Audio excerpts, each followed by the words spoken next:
surat 78 baris yang ke-7 daripada atas. Muka surat 78 baris yang ke-7 daripada atas. Qala al-muallifu rahimahullahu ta'ala wa nafa'ana bi'ulumihi amin. Dan ketahui olehmu bahawasanya hajah kepada sabar itu melengkapi ia hajah kepada sabar akan segala masa, akan sekalian masa, akan segala masa, akan sekalian masa. Kerana barang yang mengenai, barang yang mengenai, barang yang menimpa. Mengenai ni barang yang kena lah, barang yang kena. Dia mengenai ni kalau kita cakap lain maksud dia. Tak, mengenai. Kita bermesyuarat ni mengenai apa? Tu. Itu mengenai dengan makna berkenaan tau. Ke apa? Ni barang yang mengenai ni barang yang kena lah, barang yang menimpa. Mengenai ni barang yang kena, barang yang menimpa.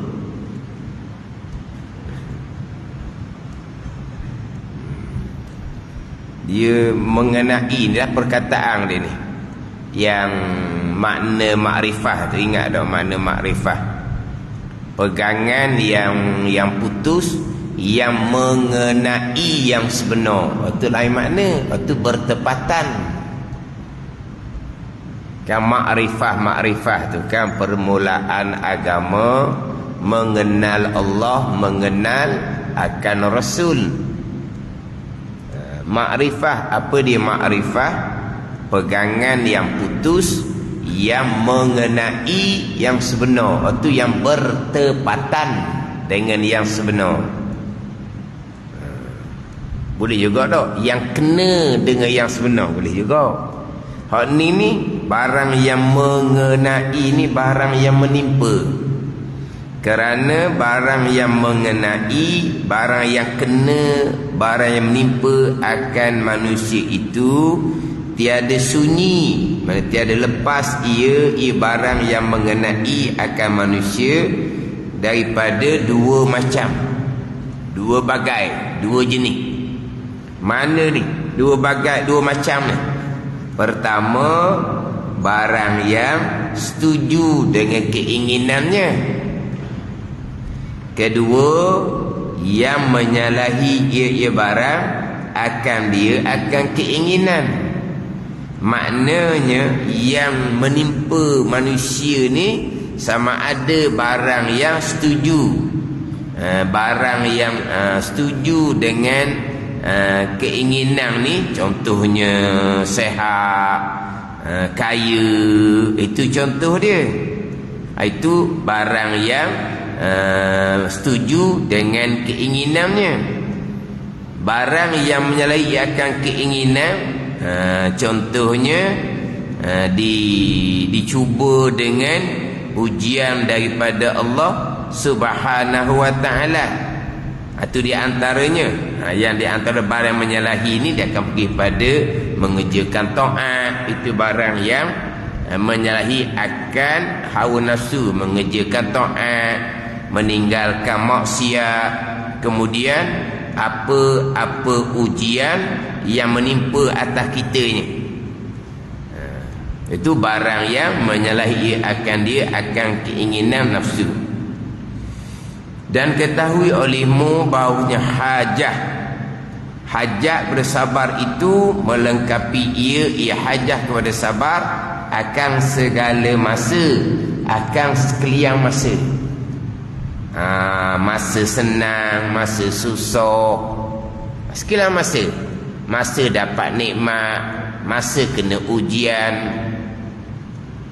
Yang mana kita biasanya kalau senang, nikmat, syukurlah. Kalau susah, ujian, sabar. Dia senang susah ni, kedua-dua tu ada syukur, kedua-dua tu ada sabar.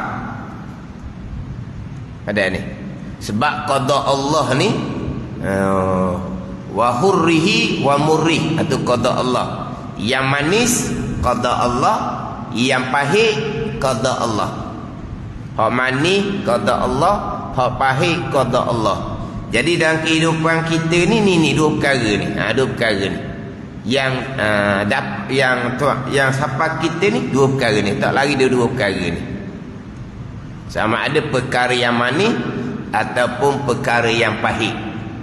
Sebab tu Nabi SAW bersabda, al-imanu nisfani, nisfun fi syukri wa nisfun fi sabri, nisfun fi sabri wa nisfun fi syukri. Itu dia ada di akhir pembicaraan sabar dalam kitab Penawar bagi Hati ni.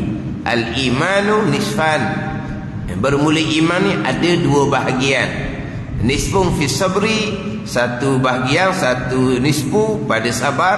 Wa nisfun fi syukri, satu nisfu, satu setengah bahagian pada syukur.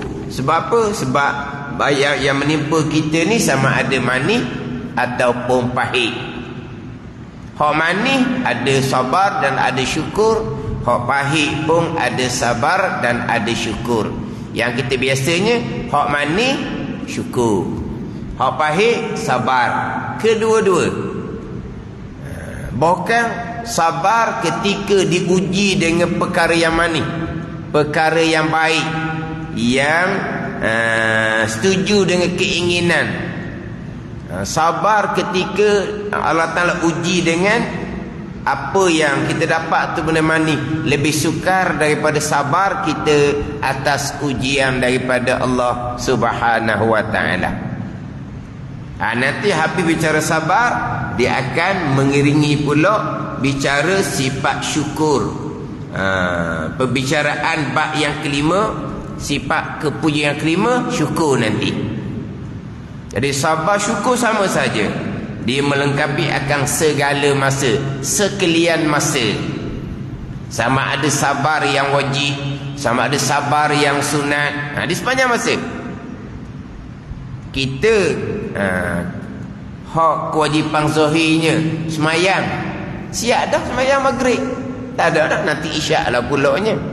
Lepas main isyak selesai, pagi esok lah pulak. Lepas main subuh, ada dah, tunggu tengah hari ya. Lama tu. Mana pun kewajipannya ada masa-masa. Puasa, puasa Ramadan. Tapi sabar melengkapi segala masa sampai ke mati. Orang yang diuji dengan uzur kemudian. Uzur tu uzur yang tiba-tiba contohnya. Itulah ujian yang besar yang menjadi kewajipannya sabar sampai ke mati. Pada masa sedang sakit itu, semayang jadi mudah, duduk mengiring, melentang, isyarat dengan kepala, isyarat dengan mata. Ketika terlantar kemudian tu, kewajipan puasa tak ada dah, tak ada dah kewajipan puasa. Kewajipan sabar sampai ke mati. Sabar dengan ujian, ujian keuzuran tu lah. Uzur diri lagi, sabar pula dengan yang tolong jaga kita, yang tolong uruskan kita. Kalau kita diuji dengan uzur sakit ni, kena sabar. Kemudian yang menolong pula begitu begini, kita kena sabar. Ada ni. Hak kata sabar ni melengkapi ia akan segala masa. Tapi kesabaran ni mari daripada kekuatan iman masing-masing. Sabar, syukur, redha. Itu tandaan orang yang beriman. Apabila sahabat Nabi SAW mengaku mereka beriman, maka Nabi pun tanyalah mereka ni, sahabat ni, apakah alamat keimanan kamu? Jawab sahabatnya, nashkuru alal ghaha wa nasbiru alal bala wa narda bimawaqi'il qada. Kami syukur atas kurniaan Allah, kami sabar atas ujian Allah, dan kami redha akan perkara yang diqada kalau yang berlaku. Maka Nabi pun akulah sahabat ni orang yang beriman. Mana imannya? Alamat dia syukur, sabar, redha. Syukur, sabar, redha. Itu tandaan orang yang beriman. Tapi bicara sabar ni adik kena faham satu-satulah. Kemudian sabar ni pula ada pangkat dia terdahulu. Pangkat yang pertengahan macam mana? Dalam beribadah kepada Allah ni, terkadang menang sebelah yang menyuruh kepada agama, terkadang menang sebelah tentera syaitan yang menyuruh pada keinginan nafsu. Ini hak sabar pangkat pertengahan. Sabar yang menyuruh kepada agama, sabar dalam belajar, sabar dalam beramal. Satu-satu ketika hilang kesabaran, turun naik. Kemudian mujahadah, naiklah sabar ke peringkat yang paling tinggi. Tenang hati, beribadah kepada Allah Subhanahu wa taala, kekal sabar, mari daripada mujahadah akan sabar dalam masa yang lama. Zahir batin istiqamah taat akan Allah Subhanahu wa taala. Itu sabar yang peringkat yang pertama. Sabar inilah disebut dalam Quran, fala khaufun alaihim wala hum yahzanun. Tidak ada ketakutan dah jika nak mati di hari akhirah. Tak ada ketakutan dah, tak ada dah pakai menduka citakan. Sampai sabar peringkat yang paling tinggi, yang istiqamah atas taat zahir dan batin. Peringkat pertengahan ni mengerjakan ketaatan zahir dan batin. Satu ketika hilang sabar, akhirnya mengerjakan perkara maksiat mata ke, telinga ke, lidah ke. Ini orang pertengahan.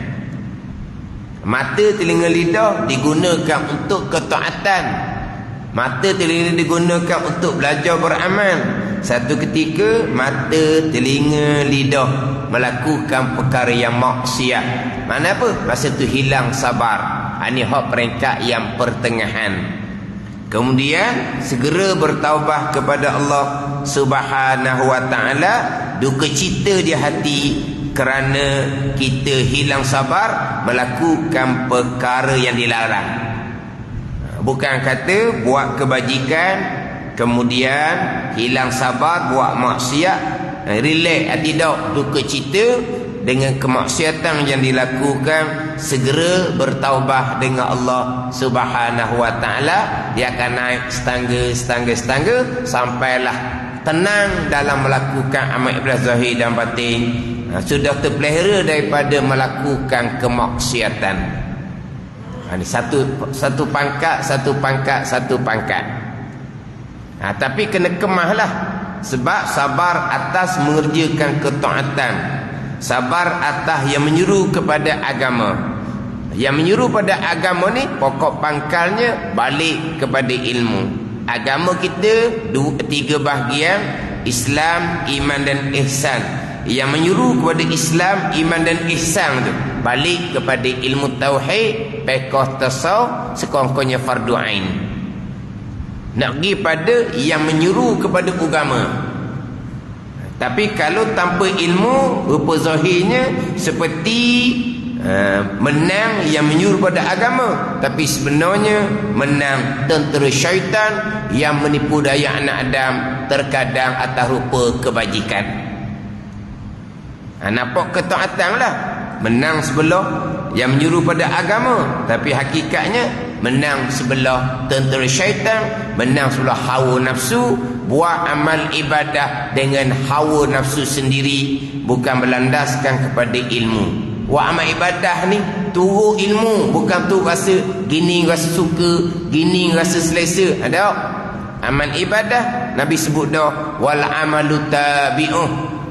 Amal ibadah ialah mengikut ilmu, bukan mengikut hawa nafsu sendiri. Kenapa buat gini?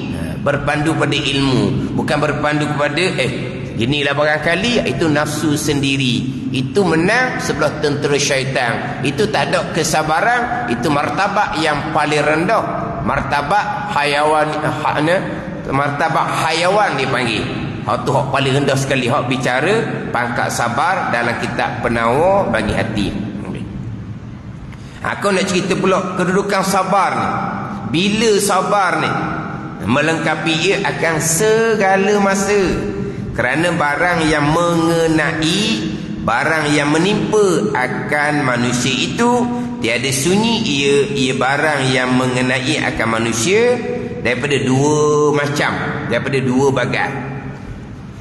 Mana pertama, barang yang setuju dengan keinginan, barang yang kita nak, barang yang manis, hulwihi wa murrih, qada Allah yang manis. Kedua, yang menyalahi ia akan dia, yakni barang yang menyalahi ia barang akan dia akan keinginan nafsu. Termasuk barang yang menyalahi keinginan nafsu ni, dia akan cerita di bawah mengerjakan ta'ah. Mengerjakan ta'ah ni barang yang menyalahi nafsu. Nafsu malah nak buat. Mana lagi barang menyalahi akan nafsu, meninggalkan segala maksiat.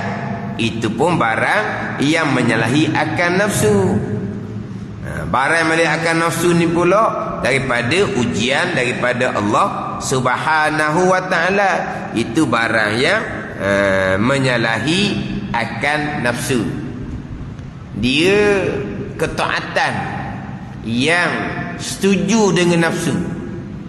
Ketaatan yang setuju dengan nafsu. Pertamanya berkahwin. Berkahwin itu ketaatan sunnah Nabi sallallahu alaihi wasallam. Macam mana dengan nafsu? Setuju tak? Setuju sangat-sangatlah. Itu ketaatan berkahwin, satu ketaatan sunnah Nabi sallallahu alaihi wasallam. Nafsu macam mana? Setuju molek setuju molek lah dengan nafsu. Tu di antara ketaatan yang setuju dengan nafsu. Di antaranya laginya berbuka di awal waktu. Disunatkan berbuka di awal waktu. Nafsu macam mana? Nafsu macam mana? Memang tunggu sangat. Memang tunggu nak berbuka di awal waktu. Itu ketaatan yang bersetuju dengan nafsu. Di antara laginya melewatkan sahur. Nafsu pun suka. Sebab melewatkan sahur maknanya siang hari lambatlah rasa lapar. Hak ketaatan yang lain, itu memang menyalahi akan nafsu. Sebab itulah orang tak semayang, orang tak puasa, kemudian meninggalkan maksiat, menyalahi akan nafsu. Sebab tu orang melakukan maksiat, buat maksiat pula secara terang-terang, secara bangga-bangga. Buat maksiat seolah-olahnya nak cabar Allah Ta'ala turun balak. Sebab apa? Kami akan buat maksiat secara besar-besaran. Seolah-olahnya gitu. Seolah-olahnya nak cabar balak daripada Allah Subhanahu wa ta'ala. Di tengah keadaan umat Islam di Palestin diuji oleh Allah Subhanahu wa ta'ala, ada umat Islam dia dengan bangga pula mengerjakan kemaksiatan dengan bagai-bagai helah, bagai-bagai alasan. Seolah apa itu? Seolah nak undang balak daripada Allah Subhanahu wa ta'ala. Tak ada takut-takut. Hak yang menyertai satu, yang menyokong satu. Duduk di rumah tapi sokong, oleh lah. Pada ni. Buat maksud secara terang-terang. Secara terbuka. Nak meninggalkan maksiat memang menyalahi nafsu. Orang yang berpura-pura dengan nak agama ni faham lah. Nafsu dia tak boleh nak selindung. Manusia yang berpura-pura ada ciri nifak, ciri kepura-puraan. Tak boleh lari. Orang yang ada ciri kepura-puraan tak boleh lari. Satu ketika melakonkan watak orang yang baik, satu ketika secara terang-terang membenarkan perkara yang maksiat secara besar-besaran, secara besar, secara terbuka, secara bangga. Sebab apa? Sebab nak meninggalkan maksiat adalah barang yang menyalahi ia akan keinginan nafsu. Adapun yang setuju dengan keinginan, barang yang setuju dengan keinginan nafsu, yang kita nak kena sabar ni, seperti sehat badan, ni dia panggil perkara yang manis, khulwihi wa murri, wa tu'mina bil qadari khairihi wa syarrihi wa khulwihi wa murri. Dan engkau beriman dengan ketentuan dan perbuatan Allah, baik iman dan ta'ah, ketentuan dan perbuatan Allah, jahat, kufur dan maksiat, ketentuan dan perbuatan Allah, dan perkara yang manis, ketentuan dan perbuatan Allah, perkara yang jahat, ketentuan dan perbuatan Allah. Ini perkara yang manis. Ini datang daripada Allah Subhanahu wa ta'ala. Ketentuan yang manis ni barang yang bersetuju dengan keinginan, seperti sehat badan dan selamat. Sehat badan dan selamat. Selamat, kita duduk dalam keadaan selamat, aman, damai. Dan kadang selamat, aman, damai. Dan kekayaan, itu semua ketentuan Allah yang manis. Dan kekayaan dan kemegahan, kedudukan. Ada kemegahan, ada kedudukan. Maka sangatlah hajahnya, hajah barang yang setuju dengan keinginan tu, kepada sabar. Sangat hajah kepada sabar. Hak manis ni, hak manis ni syukurlah. Tak, sekarang ni hak manis ni, sehat badan, selamat kehidupan kita, keluarga kita selamat, dengan kekayaan, kemegahan, maka sangatlah hajahnya kepada sabar. Kena sabar. Tu syukur. Syukur satu bahagian. Sabar. Kerana jika tiada ia, maka sangatlah hajahnya, hajah manusia kepada bersabar. Kerana jika tiada ia manusia, sabar. Sabar ni pada ketika sehat badan, pada ketika selamat, pada ketika kaya, dapat kemegahan, nescaya melampaui ia manusia dan berlebih-lebihan ia manusia pada bersedak-sedak dan mengikut keinginannya, keinginan manusia, maka jatuh ia, maka membawa ia kepada jatuh di dalam kebinasaan. Ini kata ketentuan Allah manis, pahit, sabar, ia syukur pun ia. Ini hak sehat badan ni kena syukurlah. Guna sehat badan pada mengabdikan diri akan Allah. Selamat, kaya, gunakan keadaan yang aman damai ni, keadaan yang kaya ni kepada mengabdikan diri akan Allah. Itu syukur. Sabar, sabar ni. Sabar dengan bahawa tidak melampaui, tidak berlebih-lebihan pada menggunakan barang yang ditentukan Allah daripada perkara yang manis ni. Sabar situ. Nanti bicara Pak, kalau kata qada yang pahit, sabar, kita kena tahan diri kita atas ujian daripada Allah. Syukur di mana pula? Syukur atas ujian daripada Allah dengan penyakit contohnya. Apa syukur dia? Menyedarkan diri kita, menginsafkan diri kita. Dengan sakit itu kita sabar, diampuni dosa oleh Allah Subhanahu wa taala. Dosa diampuni sekalian, diangkat darjah oleh Allah Subhanahu wa taala. Syukurlah. Ada orang tengah-tengah senang lena enjoy, tiba-tiba mati. Terlebih dahulu diuji dengan sakit. Sehat badan, jatuh sakit. Menyedarkan kita, menginsafkan kita, menambahkan pahala kita, mengkifaratkan dosa. Dosa diampuni bukan hanya dengan taubat. Dosa diampuni bukan hanya dengan taubat. Dengan sabar diampuni dosa. Hak taubat tu satu. Ada ni. Jadi dengan sabar ujian, dengan tak sihat, sakit badan tu akan mengampuni dosa. Dosa habis dah akan mengangkat darjat. Syukur atas ujian daripada Allah Subhanahu wa taala. Ini sihat badan, sabar. Selamat kitanya aman damai, sabar.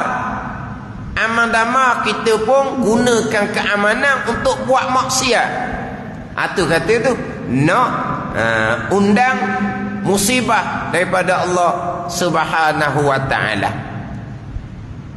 Dia musibah daripada Allah Subhanahu wa taala ni bukan hanya gempa bumi. Bukan hanya zahir itulah taufan dah. Dalam keadaan kehidupan semakin sempit, itu musibah daripada Allah Subhanahu wa taala. Kenapa kehidupan jadi sempit? Kehidupan jadi merosot. Kenapa jadi sempit? Itu semua musibah daripada Allah Subhanahu wa taala. Allah beri keadaan selamat, tidak sabar dengan hak Tuhan beri keadaan selamat, tiba-tiba buat kemaksiatan. Ada ni. Contoh. Beberapa tahun dahulu kan, tiap-tiap awal tahun sambut tahun baru dengan buat perkara maksiat. Tuhan uji dengan tsunami bulan 11 12 dah, gitu dah. Akhir tahun. Tahun tu tak sambut dah. Sebab apa? Kena tsunami, ramai orang mati. Barulah sambut awal tahun tidak dengan perkara yang maksiat, buat ibadat. Jadi seorang manusia seumpama tu, beri selamat je, tak ada sabar dia. Syukur jauh sekali. Bila tidak sabar, dia akan melampaui kepada melakukan kemaksiatan. Jadi kita ni molek, dan kita biasanya sabar ni atas ujian musibah, sakit. Sehat badan, syukur. Jadi sakit ke, ketentuan yang pahit, sehat badan ke, ketentuan yang manis, sabar dan juga syukur. Jadi sabar ni melengkapi ia akan segala masa.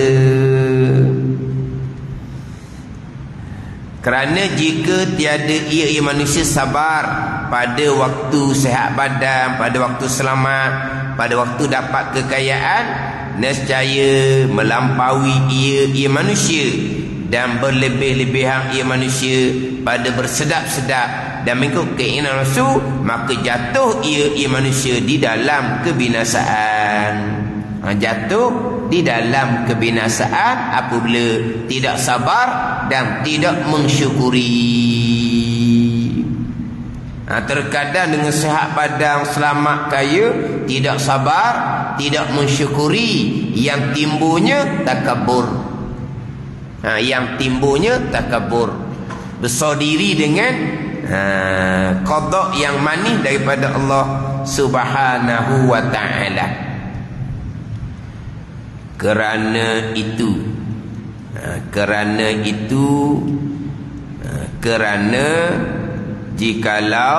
jika tiada sabar ia, nescaya melampaui ia tu. Dan sabar atas yang pertama ini, sabar atas yang pertama ini daripada dua macam tu, daripada dua bagai tu. Dan sabar atas yang pertama ini, sabar atas yang pertama dua-dua macam. Sabar atas barang yang setuju dengan keinginan tu, terlebih sukar, terlebih payah daripada sabar bagai yang kedua di bawah. Sabar atas barang yang menyalahi ia barang akan nafsu yang kedua tu. Jadi sabar atas ujian Allah, sabar atas mengerjakan taat, ia belakang tu dia akan cerita di bawah. Sebab sabar atas barang yang menyalahi akan nafsu ni ada 4 bahagian pula di bawah tu. Tapi di antaranya adalah sabar atas ujian daripada Allah.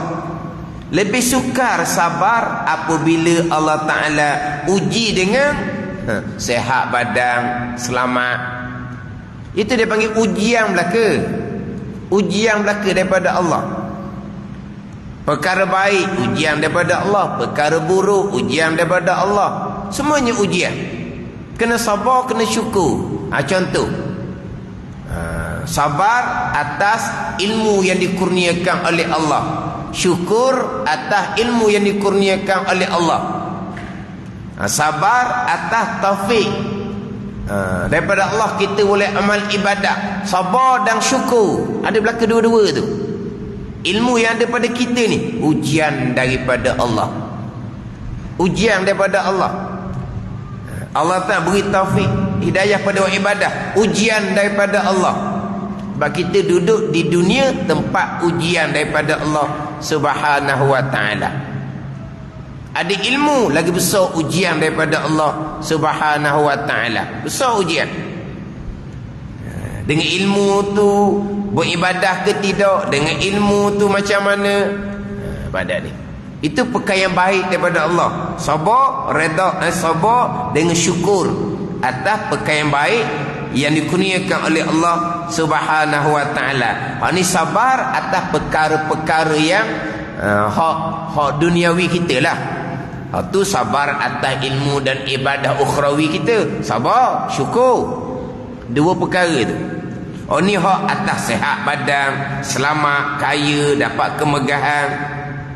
Sabar atas qada yang manis ni lebih sukar, lebih payah daripada sabar yang kedua di bawah. Kerana itu, kerana sabar atas yang pertama ini lebih sukar, berkata sahabah radhiyallahu anhum. Apa sahabat kata?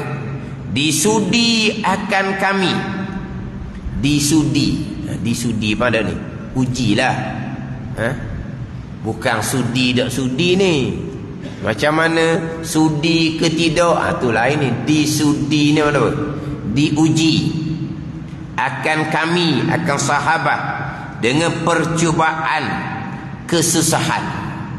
Macam mana dengan percubaan kesusahan yang menimpa para sahabat radhiyallahu anhum ketika berada di Mekah. Macam mana percubaan kesusahan sahabat ketika berada di Mekah? Maka sabar oleh kami dan disudi kami dengan percubaan kesenangan, maka tiada kami sabar. Maka tiada kami sabar. Bukan sahabat ni hilang sabar. Nak ceritanya terkadang hilang sabar. Masa Tuhan uji dengan kesusahan, kami sabar. Tuhan uji dengan kesenangan, maka tiada kami sabar. Ni mana tidak dapat kekuatan sabar sebagaimana sabar ketika sahabat diuji dengan kesusahan. Sebab itulah kata Sayyidina Umar radhiyallahu anhu, dia kata berhati-hatilah engkau daripada nikmat sebagian berhati-hati engkau daripada maksiat. Kita cermat daripada maksiat, kena hati-hati daripada nikmat. Nikmat tu kena hati-hati. Kata Sayyidina Umar radhiyallahu anhu, sihat badan nikmat, selamat nikmat, kaya dapat kemegahan nikmat, kena hati-hati. Maksiat kena hati-hati, nikmat pun kena hati-hati juga. Sebab apa? Terkadang bila dicuba dengan kesenangan, kurang kesabaran. Ada ni, tak sabar serta tidak syukur atas nikmat kesenangan daripada Allah Subhanahu wa taala. Tapi kesusahan dia panggil percubaan. Kesenangan pun sama, dia panggil percubaan. Ujian belaka. Susah ujian, senang ujian. Susah ujian, senang ujian. Nak menghadapi ujian senang ni lebih sukar, lebih payah nak menghadapi ujian kesusahan. Ada ni, nak menghadapi ujian kesusahan. Dia panggil percubaan belaka, termasuk kesenangan. Sebab itulah para aulia Allah, para aulia rahimahullah, bila mereka dikurniakan karamah, bagi mereka itulah bala ujian daripada Allah Subhanahu wa taala. Aulia dikurniakan karamah pakai macam adat. Mereka bukan tuju karamah, bukan mereka hendak karamah, tapi Allah kurniakan karamah bagi mereka itulah bala ujian daripada Allah Subhanahu wa taala. Di hati mereka tak ada langsung nak karamah tu. Wa amal ibadah nak karamah, tu dipanggil penyakit rohani. Ini sebuah perjalanan mereka lah, penyakit rohani. Mereka bukan nak karamah, tapi Allah Ta'ala kurniakan karamah, mereka terima sebagai satu ujian daripada Allah. Mereka mensyukuri dan mereka terima itu sebagai bala ujian daripada Allah Subhanahu wa taala. Sebab mereka bukan nak pakai yang mencari adah. Mereka naknya al-istiqamah. Al-istiqamah tu khair min alfi karamah. Istiqamah lebih baik daripada 1000 karamah. Apa istiqamahnya? Istiqamah tetap hati bersama dengan Allah Subhanahu wa taala, nafas demi nafas, saat demi saat. Itulah yang mereka tuju. Adapun karamah bukan mencari adat, bagi mereka tidak ada pengiktibaran, tapi mereka terima itu ada kurnia daripada Allah, tapi mereka anggap itu adalah bala ujian daripada Allah Subhanahu wa taala. Jadi perkara yang baik, kesenangan, itu adalah percubaan daripada Allah Subhanahu wa taala.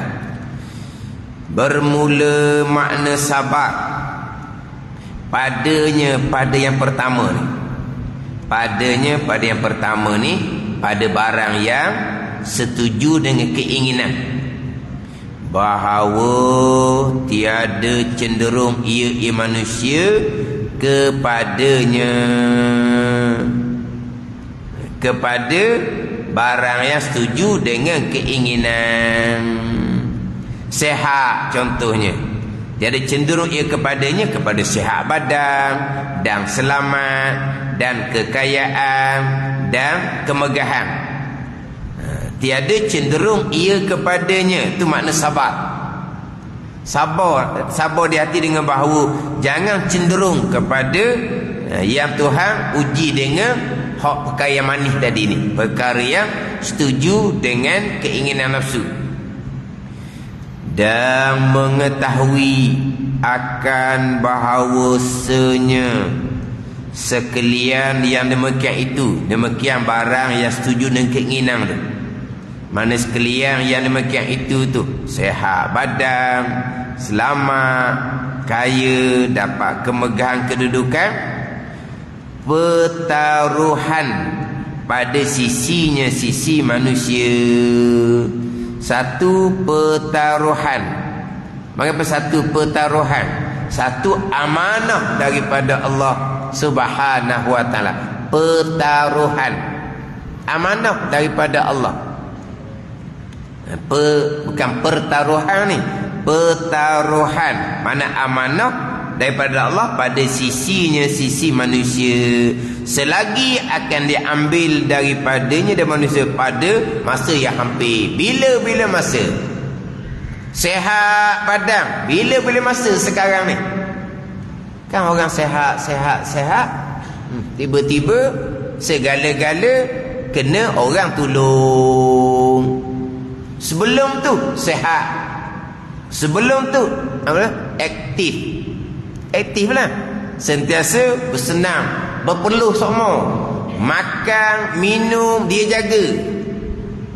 Siapa orang kata dia ni tak ada nikmat hidup. Dah makan, minum, ni tak boleh, ni tak boleh, dikatakan tak ada nikmat hidup. Tapi jaganya kesihatan dianya. Banyak kan dijaga sungguh-sungguh. Ada ni. Ni tak ambil, ni dia tak ambil. Tu kata tak ada nikmat hidup. Lepas tu dia sentiasa berpeluh dari sihat badan. Tiba-tiba. Mana apa tu?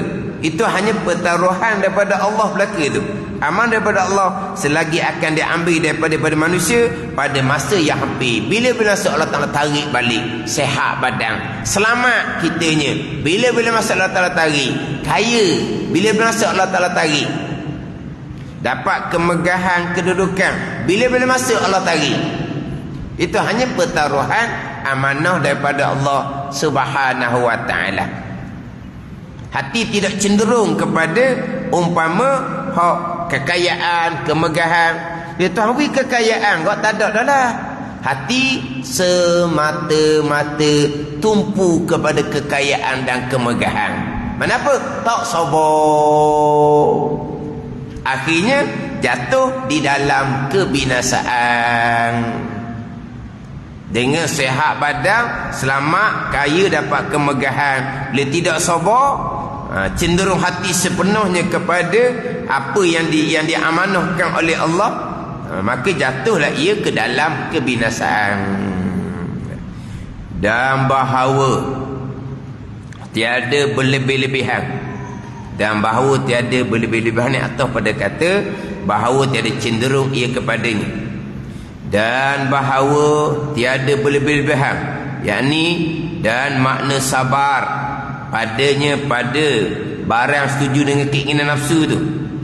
Bahawa tiada berlebih-lebihan ia manusia pada bersedap-sedap dengan dia, dengan barang yang setuju dengan nafsu, sehat badan, selamat, kaya, kemegahan. Itu contoh. Tiada berlebih-lebihan ia pada bersedap-sedap dengan dia. Badan sehat. Dah badan sehat, macam-macam aktiviti yang melalaikan. Dah badan sehat. Mana badan sehat dia bukan guna untuk beribadah kepada Allah. Badan sehat dia bukan guna untuk belajar ke, amal ibadah ke. Dah badan sehat, aktiviti. Orang tua pun aktiviti macam orang muda. Joli lah orang panggil. Joli macam orang muda. Macam orang muda. Tengok-tengok orang tua belaka dah. Apa tu? Dia berlebih-lebihan bersedap dengan umpama sehat badan. Dengan umur tu kalau orang lain tak berapa larat dah, dia sehat. Dia bukan gunakan sehat tu untuk belajar, untuk beramal. Dia gunakan sehat tu untuk berjalan-jalan. Adakah aktiviti orang muda lah. Aktiviti orang muda. Buka topi keledar, datuk dengan nenek dah. Kata tak padang tuang. Tak padang. Dah sehat badan, kaya, pencing, duit banyak. Dia guna apa dengan sehat badan dia tu? Dengan selamat kaya dia guna apa? Guna untuk macam orang muda lah, macam orang muda. Yang mana tuan boleh tarik bila masa. Ketika dia tengah sedap tu pula, aktiviti dia bukan aktiviti yang tak ada risiko. Bila berasa tuan tarik balik. Ada ni. Dan bahawa tiada lalai ia manusia kerananya, kerana barang setuju dengan nafsu, sehat badan, selamat, kaya, megah, tiada lalai. Itu mana sabar. Jangan lalai. tuan wi sihat badan, tuan wi umur panjang, selamat, kaya, senang. Jangan lalai. Sebab apa? Bila-bila masa Allah boleh ambil. Jangan lalai. Kerana barang yang setuju dengan keinginan nafsu, umpama sihat badan, selamat tu, dan bahawa ini atau pada kata bahawa tiada cenderung ia padanya, dan bahawa menunaikan ia, yakni dan makna sabar pada barang setuju dengan nafsu ni, bahawa menunaikan ia manusia akan syukurnya. Syukurlah. Jadi itu makna sabar. Apa makna sabar ni? Dengan bahawa menunaikan ia manusia akan syukurnya. Syukur tu panggil sabar. Itu makna sabar. Dia mensyukuri sihat badan. Sabar tu. Dia boleh sabar. Dengan sihat badan tu, dia tidak cenderung hati. Dengan sihat badan tu, dia tidak berlebih-lebihan. Dengan sihat badan tu, dia tidak lalai. Sebaliknya dengan sihat badan, dia syukur kepada Allah. Atau sabar dia panggil. Sihat badan, selamat, syukur dengan mana apa? Sabar dengan mana apa? Tak cenderung hati. Tidak cenderung hati, tidak berlebih-lebihan, tidak lalai.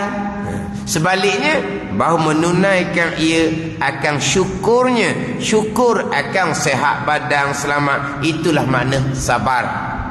Sabar atas yang pertama ni, yang lebih sukar, yang lebih payah daripada sabar yang kedua di bawah tu. Sabar atas barang yang menyalahi akan hawa nafsu. Makna contohnya, sabar atas mengerjakan taat. Itu payah dah. Payah ni lagi. Payah hak tuan uji dengan barang yang setuju dengan keinginan nafsu. Payah tu lagi. Nak banding dengan sabar atas mengerjakan ketaatan. Memang nak mengerjakan ketaatan kena sabar. Nak mengerjakan ketaatan, sabar pada belajar, sabar pada beramal. Kau tak sabar, tidak boleh mengerjakan ketaatan. Tu duduk buat tu boleh siang malam belajar ke dak? Dak. Hak tu bukan ketaatan, itu adah jua. Ini ketaatan yang sebenar. Nak mengerjakan ketaatan sebenar, dia kena sabar sebab menyalahi keinginan nafsu. Hak ni payah ni. Dan kita ni kata hak sabar yang pertama itulah yang lebih sukar, yang lebih payah. Sabar atas barang yang manis, yang ditentukan oleh Allah Subhanahu wa taala. Perkara manis, perkara yang diingini oleh nafsu. Dengan sihat badan, dengan dudukkan selamat. Ni selamat kita ni. Makna selamat, tidak ada ketakutan dalam kehidupan kita. Selamat je. Tidur lena je, tak ada kebimbangan. Nak sabar atas perkara yang datang daripada Allah, yang rupa perkara yang manis. Dengan hak tuan uji dengan perkara yang manis ni lah, akhirnya tidak sabar akan jatuh ke dalam kebinasaan. Hanyut dengan dalam keadaan sihat badan, selamat, kaya, hanyut sampai masa Allah Ta'ala cabut nyawa dalam keadaan kebinasaan, sebab tidak sabar atas barang yang setuju dengan nafsu, yang datang daripada qada Allah, qada yang manis, qada yang kita kata perkara yang disukai oleh keinginan nafsu. Bukan kita nak, kita minta kan nak dapat satu perkara berjaya apa semua, itu yang kita nak dapat. Itu adalah ujian daripada Allah Subhanahu wa taala. Sabar ataupun tidak, syukur ataupun tidak. Ini hak sabar yang pertama daripada dua bagai, yang mana sabar ni melengkapi ia akan segala masa, akan sekalian masa, sampai ke mati kita kena ada sabar. Sampai ke mati kena ada sabar. Sehat pun sabar, sakit terlantau pun kena sabar. Ujian Allah Subhanahu wa ta'ala. Mati dalam keadaan dia tidur malam, Tuhan uji dengan contohnya sakit. Dia tidur malam dengan sabar, dia tidur malam dengan redha. Bangun pagi, Tuhan ampuni dosa dia sebagaimana budak yang baru lahir. Sampai masa mati, dalam keadaan tidak ada dosa, dapat darjah kedudukan yang tinggi di sisi Allah Subhanahu wa ta'ala. Sebab tu terkadang kita tengok tutu guru sebelum meninggal, mereka uzur dalam masa yang agak lama, tetapi kalau kita ziarah mereka, tak ada macam sakit pun, tak ada macam sakit, tenang je, tak ada ni, jernih je muka, di mulut sentiasa berzikir, boleh lagi nasihat agama, boleh lagi bicara bab ilmu-ilmu agama. Ada ni. Mana tidak kita ziarah tengok bunyi dia mengeluh ke, tak ada, tenang je. Keluarga pun tenang je. Sampai masa mati, yang datang mengiringi puluhan ribu orang. Ini tandaan mereka yang dapat darajah yang tinggi daripada Allah Subhanahu wa ta'ala. Pada masa tutup guna sihat, dia menggunakan sepenuh masa untuk menyampaikan ilmu agama. Sampailah uzur diuji oleh Allah Subhanahu wa ta'ala. Sabar mereka, syukur mereka, hidup mati mereka diberkati oleh Allah Subhanahu wa ta'ala. Adapun yang kedua, macam bagai yang kedua, iaitu barang yang menyalahi, yang tidak bersetuju ia ibarat akan hawa nafsu, maka 4 bahagi pula. Tapi yang pertamalah hak sabar, yang lebih sukar, yang lebih payah. Wallahu a'lam. Bismillahirrahmanirrahim. Alhamdulillahirabbil alamin. Wassalatu wassalamu ala sayyidil mursalin wa ala alihi wa sahbihi ajma'in. Allahumma ftah alaina futuhal arifin. Allahumma allimna ilma aqdamin wa fahimna famas sabiqin warzuqna ruqat talibin. Allahumma zidna ilman wa alhiqna bis salihin. Wa sallallahu ala sayyidina Muhammadin wa ala alihi wa sahbihi wa sallam. Walhamdulillahi rabbil alamin.